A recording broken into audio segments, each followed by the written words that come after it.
আৰু আজি হৈছে 25 নৱেম্বৰ আৰু মই ৰাতিপুৱা চাহ কাপৰ সৈতে ভিডিঅ'টো ষ্টাৰ্ট কৰিলোগৈ আৰু আজি ৰাতিপুৱাৰ চাহ কাপত লৈছোঁ নিমকি বুন্দিয়াৰ লাডু আৰু নাৰিকলৰ লাডু। Hello' everyone, good morning. আৰু মই মনীষাই মোৰ ইউটিউব চেনেলটিলৈ আপোনালোকক স্বাগতম জনালোঁ। আৰু এতিয়া বাজিলে 11:20 আৰু ৰাতিপুৱাৰ পৰা কামখিনি কৰি থাকোঁতে সময়ে পোৱা নাছিলোঁ ভিডিঅ'টো ষ্টাৰ্ট কৰিবলৈ। তাকে ভাবিলোঁ আৰু ভিডিঅ'টো ষ্টাৰ্ট কৰি দিওঁ। কি দেখুৱাব পাৰিম নাজানো বাৰু, তথাপিও চেষ্টা কৰিম কিবা ভাল দেখুৱাবলৈ। আৰু এতিয়া মই কাপোৰ চিলাই আছোঁ। হেল্ল' এভৰিৱান, ভিডিঅ' কৰিছোঁৱে কিন্তু দেখুৱাবলগীয়া তেনেকুৱা একোৱেই নাথাকে বাৰু ঘৰত, যিহেতু ঘৰতে আছোঁ। কিনো দেখুৱাম আৰু, ৰন্ধা বঢ়া খোৱা লোৱাকৈ দেখুৱাই থাকিবলৈও ভাল নালাগে। আৰু তাৰ কাৰণে মই এটা কাম কৰিব ওলাইছোঁ, এখন পাটৰ চাদৰৰ দহি গাঁঠিব ওলাইছোঁ। তাকে আপোনালোকৰ লগতো ভিডিঅ'টো শ্বেয়াৰ কৰিম বুলি ভাবিলোঁ। আশা কৰোঁ ভিডিঅ'টো চাই সকলোৱে ভাল পাব। ব'লক এতিয়া ভিডিঅ'টো কণ্টিনিউ কৰি গৈ থাকক। আৰু এইখনে হৈছে পাটৰ ৰিহা চাদৰখন, আৰু আজি মই ৰিহা চাদৰখনকে গাঁঠি দেখুৱাম। আৰু চাদৰত থকা দহিখিনিৰে আপোনালোকক দহি গাঁঠি দেখুৱাব ওলাইছোঁ। একেবাৰে কম সময়ত আৰু সহজ পদ্ধতিৰে দেখুৱাম, আপোনালোকৰ সুবিধা হ'ব। আৰু ভিডিঅ'টো স্কিপ নকৰিব, স্কিপ কৰিলে হয়তো বুজি নাপাবও পাৰে। আৰু মই প্ৰথমতে দহিখিনি যিহেতু চুটি হৈছে তাৰ কাৰণে মই প্ৰথমতে উলিয়াই লৈছোঁ তলৰ সূতাখিনি। আৰু দেখুওৱা ধৰণে গোটেইখিনি সূতা উলিয়াই ল'ব লাগিব। আৰু এতিয়া মোৰ তলৰ সূতাখিনি উলিয়াই লোৱা হৈ গ'ল। আৰু কামখিনি কৰি থাকোঁতে একাপ চাহ খাব মন গ'ল। ৰঙা চাহ লৈছোঁ, চিঙৰা আৰু টমেটো কেটচাপ আছে। আৰু এতিয়া চাহকাপ খাই উঠিলোঁ, আকৌ কামত ধৰিছোঁ। আপোনালোকে ভালদৰে চাব। আৰু সাধাৰণতে এনেকৈ পাটৰ কাপোৰত চাদৰৰ দহিখিনি পকাই লয় এনেকৈ। আৰু আজি মই নপকোৱাকৈ বনাই দেখুৱাম, চাই থাককচোন ভিডিঅ'টো। আৰু এনেকৈ একোচাকৈ সূতা ধৰি ল'ব লাগিব। সূতাটো আপোনালোকে কম বেছি পৰিমাণেও ল'ব পাৰে। আৰু মই দেখুৱাইছোঁ, এনেকৈ দুটা গাঁঠি লগাই দিছোঁ ওপৰত। আকৌ এবাৰ দেখুৱাই দিছোঁ। জোখ অনুযায়ী সূতাখিনি লৈছোঁ। মই বহুত বেছি কমকৈও লোৱা নাই আৰু বহুত বেছিকৈও লোৱা নাই। আৰু মিডিয়ামটো জোখতে ৰাখিছোঁ, কাৰণ সূতা কমকৈ দিলে বেছি ঘন হৈ যাব দহিটো। আৰু যদি বেছিকৈ সূতা দিওঁ একেবাৰে পাতল হৈ যাব যে। মিডিয়ামটো জোখত ৰাখিলে দহিটো দেখিবলৈ ধুনীয়া হয়।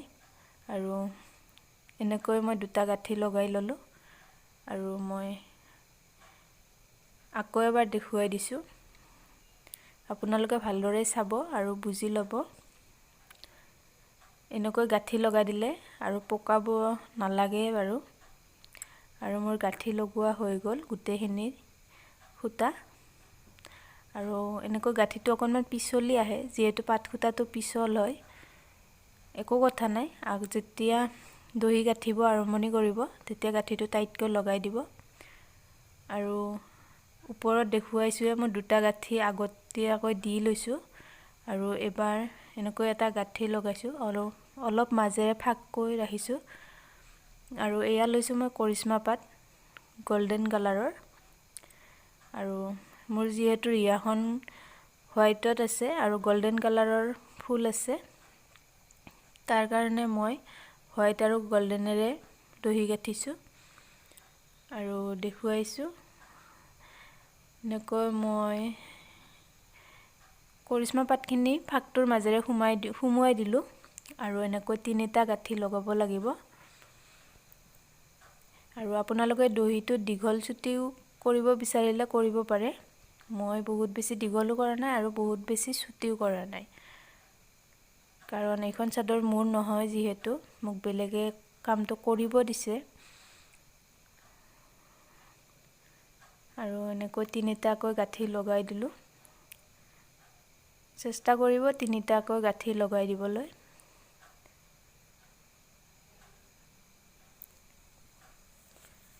আকৌ এবাৰ দেখুৱাই আছোঁ আপোনালোকক, ভালদৰে চাই ল'ব। আগৰটোৰ দৰে এইটো তেনেকৈয়ে গাঁঠিছোঁ, এইটো হোৱাইটত দিছোঁ। কৈছোঁৱে মই, মোৰ ৰিহাখন হোৱাইটত আৰু গল্ডেন কালাৰৰ ফুল আছে যে, তাৰ কাৰণে মই এটা হোৱাইট দিছোঁ, এটা গল্ডেন দিছোঁ। কালাৰটো মিলাই দিছোঁ আৰু এনেকৈ তিনিটা গাঁঠি লগাবলৈ চেষ্টা কৰিব। যিহেতু পাট সূতাটো পিছল হয়, পিছলি যোৱাৰ চান্স থাকে, তাৰ কাৰণে তিনিটা গাঁঠি দিলে আৰু ভয় নাথাকে বাৰু খুলি যোৱাৰ।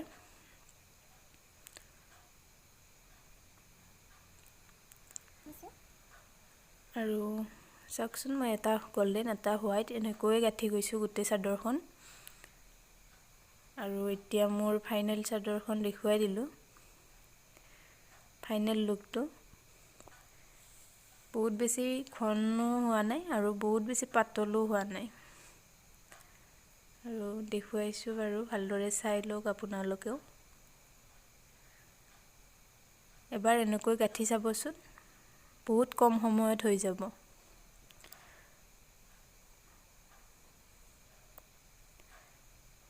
আৰু পাট কাপোৰত বেজি সূতাৰে গঁঠাতকৈ এনেকৈ দহিখিনিৰে গুঠিলে বেছি ভাল লাগে। আৰু এইফালে দুপৰীয়া ভাত বনাবৰ সময় হৈ গ'ল আৰু মিষ্টাৰ আহিল বজাৰৰ পৰা। আৰু বজাৰৰ পৰা লৈ আহিলে পাচলি আৰু বিলাহী। কাৰ কাৰ ফেভাৰিট হয় জনাবচোন। মোৰতো বিলাহী বহুতে প্ৰিয় হয় আৰু মোৰ মিষ্টাৰৰ হৈছে তিতা কেৰেলা প্ৰিয়। এনেকৈ দুপৰীয়াৰ সাজ খাই ল'লোঁ বতৰৰ পাচলিৰে। আৰু একেবাৰে সন্ধিয়া লগ পাইছোঁ জুইশালৰ পৰা। আৰু মই জুইশালত বনাই আছোঁ পিঠা, ৰবক বেক কেমেৰা কৰি দেখুৱাই আছোঁ। আপোনালোকে ভাবিছে চাগৈ বিহুৰ ছিজন নহয়, কিন্তু মনিষাই কিয়নো পিঠা বনাই আছে। কিন্তু কি কৰিব, বিহুৰ বতৰ নহ'লেও পিঠা বনাবলগীয়া হৈছে। আৰু এই পিঠাখিনি বনাব দিছে মোক মিষ্টাৰৰ ফালৰ বায়ে। আৰু বাহঁতৰ ঘৰত সত্যনাৰায়ণ পূজা আছে, তাৰ কাৰণে বনাব দিছিলে। আৰু ইমান ভালদৰে বনাব নাজানো, পিঠাখিনি বহুত বেছি ভালো হোৱা নাই, তথাপিও অকণমান ভিডিঅ' কৰি ৰাখিলোঁ। আৰু সকলো কাম কৰি চাব লাগে, নোৱাৰোঁ বুলি থাকিলেওতো নহ'ব ন। তাৰ কাৰণে বনাবলৈ চেষ্টা কৰিলোঁ আৰু একেবাৰে ভাল হোৱা নাই। বনাই কৰি থাকিলেহে পাৰফেক্ট হ'ব সময়ত। আৰু মই বনাইছোঁ নাৰিকলৰ পিঠা। নাৰিকল আৰু গুৰ মিঠৈ মিশ্ৰণটো বনাই লৈছোঁ। আৰু আমাৰ দৰঙীয়া ভাষাত ক'ব গ'লে নাৰিকল আৰু চুৰা মিক্স কৰি লৈছোঁ। Hello' everyone, good evening. আৰু আজি হৈছে নেক্সট ডে'। আৰু আজি সন্ধিয়া ভিডিঅ'টো কৰিছোঁ বাহঁতৰ ঘৰৰ পৰা। আৰু আমি দুপৰীয়া আহিলোঁ, মা আৰু মই বাহঁতৰ ঘৰলৈ। আৰু আজি বাহঁতৰ ঘৰত আছে সত্যনাৰায়ণ পূজা আৰু ভাগিনজনৰ বাৰ্থডে'। আৰু বাৰ্থডে' হৈছে 26 নৱেম্বৰ। আৰু ভিডিঅ'টো কেতিয়া পাব নাজানো বাৰু, তথাপিও ভিডিঅ'টো কৰি ৰাখিছোঁ। আৰু অহাৰ পৰা তাৰমানে ভিডিঅ' কৰিবলৈ একেবাৰে হোৱা নাছিলে, এইটো সেইটো কামত ব্যস্ত আছিলোঁ যে। আৰু এতিয়াহে ভিডিঅ'টো কৰিব লৈছোঁ। আৰু ভিডিঅ'টোত কি দেখুৱাব পাৰিম নাজানো বাৰু, তথাপিও ভিডিঅ'টো ষ্টাৰ্ট কৰিছোঁ। আৰু একেবাৰে শেষত যে ঘিৰ বটলত ঘিখিনি এনেকৈ লাগি থাকে, তাৰ কাৰণে মই এটা টিপছ আপোনালোকলৈ আগবঢ়ালোঁ। আৰু প্ৰথমতে মই পানীখিনি উতলাই লৈছোঁ, তাৰপিছত মই বটলটো উতলা পানীখিনিৰ ওপৰত ৰাখি দিলোঁ। আৰু একেবাৰে ঘিখিনি নিগৰি নিগৰি তলত পৰি যাব। আৰু এতিয়া আহিলোঁ বাহঁতৰ আগফাললৈ। আৰু বাহঁতৰ আগফালতে এটা ধুনীয়াকৈ গোঁসাই ঘৰ আছে, বাহঁতৰ নিজৰে হয় বাৰু। আৰু বাহঁতে তাতে পূজা কৰিব। দেখিছেনে, ভিনদেউ আৰু বা ভিতৰতে আছে। আৰু মই ভাবিলোঁ এবাৰ বাহঁতৰ আগফালখন দেখুৱাই দিওঁ। আৰু ধুনীয়া ধুনীয়া ফুল আছে, কিন্তু একেবাৰে সময়টো গধূলি হৈ গ'ল যে ভালদৰে দেখুওৱা নহ'লে বাৰু। আৰু গধূলি টাইমত মোৰ কেমেৰা কোৱালিটিটো অলপ বেয়া, তাৰ কাৰণে ভাল নহ'লে ভিডিঅ'টো। ধুনীয়া ধুনীয়াকৈ ফুলবিলাক ফুলি আছে। আৰু মোৰ ভিডিঅ'বিলাক যদিহে চাই ভাল পাইছে, প্লিজ লাইক কমেণ্ট শ্বেয়াৰ কৰিব। আৰু যদিহে মোৰ চেনেলত নতুনকৈও আহিছে, প্লিজ মোৰ চেনেলটো ছাবস্ক্ৰাইব কৰিব। কাষতে থকা বেল আইকনটো প্ৰেছ কৰিব, যাতে মই দিয়া ভিডিঅ'ৰ ন'টিফিকেশ্যন আপোনালোকে আগতীয়াকৈ পায়। আৰু ভিডিঅ'টো চোৱাৰ বাবে বহুত বহুত ধন্যবাদ জনালোঁ।